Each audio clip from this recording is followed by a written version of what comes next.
गजरा वाली झुमका वाली लहंगा वाली मिलबे का ओ इतवार के। गजरा वाली झुमका वाली लहंगा वाली मिलबे का ओ इतवार के। तोरे खोपा में गजरा लगाते वो सोमवार के। तोरे खोपा में गजरा लगाते वो सोमवार के। रंग रंगीला छल छबीला छेला बाबू मिलहो तोरे संग माई इतवार के। रंग रंगीला छल छबीला छेला बाबू मिलहो तोरे संग माई इतवार के।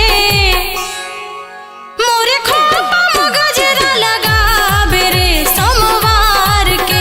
मोरे खोपा में गजरा लगाबे रे सोमवार के।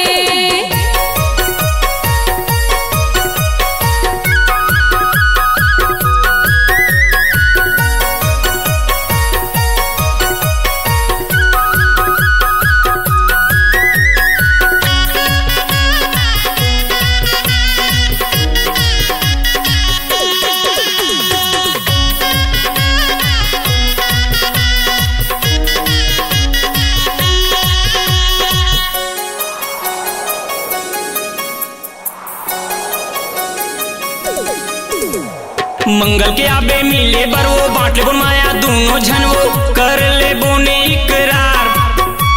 मंगल के आबे मिले बरो बांट ले माया दोनों झनवो कर ले बोने इकरार। गजरा वाली झुमका वाली लहंगा वाली मिलबे का ओ इतवार के। गजरा वाली झुमका वाली लहंगा वाली मिलबे का ओ इतवार के। तोरे खोपा में गजरा लगाते वो सोमवार के। तोरे खोपा में गजरा लगाते वो सोमवार के।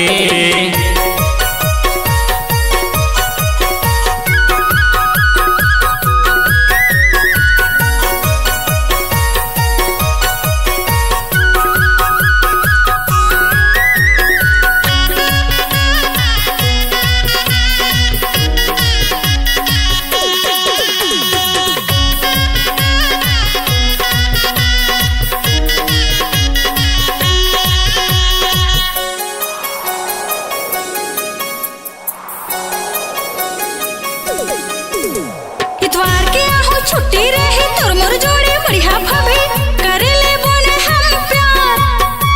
इतवार के आहू छुट्टी रहे तोर मोर जोड़ी बढ़िया भाभी करे ले बोने हम प्यार। रंग रंगीला छल छबीला छेला बाबू मिलहो तोरे संग माई इतवार के। रंग रंगीला छल छबीला छेला बाबू मिलहो तोरे संग माई इतवार के।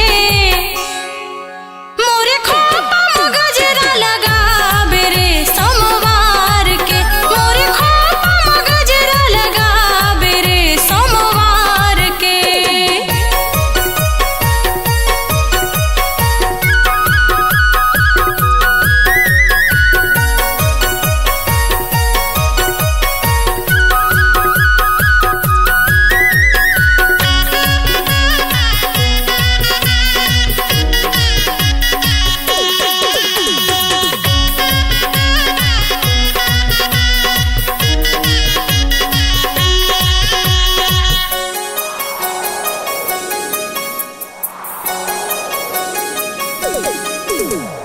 गरमा रुपया ककनी बनोरिया नाकमा नथली कानमा झुमका घर के तोर हार। गरमा रुपया ककनी बनोरिया नाकमा नथली कानमा झुमका घर के तोर हार। रायपुर वाली दुर्ग वाली कोरबा वाली मिलबे का ओ इतवार के। रायपुर वाली दुर्ग वाली कोरबा वाली मिलबे का ओ इतवार के। तोरे खोपा में गजरा लगाते वो सोमवार के। तोरे खोपा में गजरा लगाते वो सोमवार के। रंग रंगीला छल छबीला छेला बाबू मिलहो तोरे संग माई इतवार के। रंग रंगीला छल छबीला छेला बाबू मिलहो तोरे संग माई इतवार के। मोरे खोपा में गजरा लगाबे रे सोमवार के। मोरे खोपा में गजरा लगाबे रे सोमवार के। तोरे खोपा में गजरा लगाते वो सोमवार रात वो सोमवार के।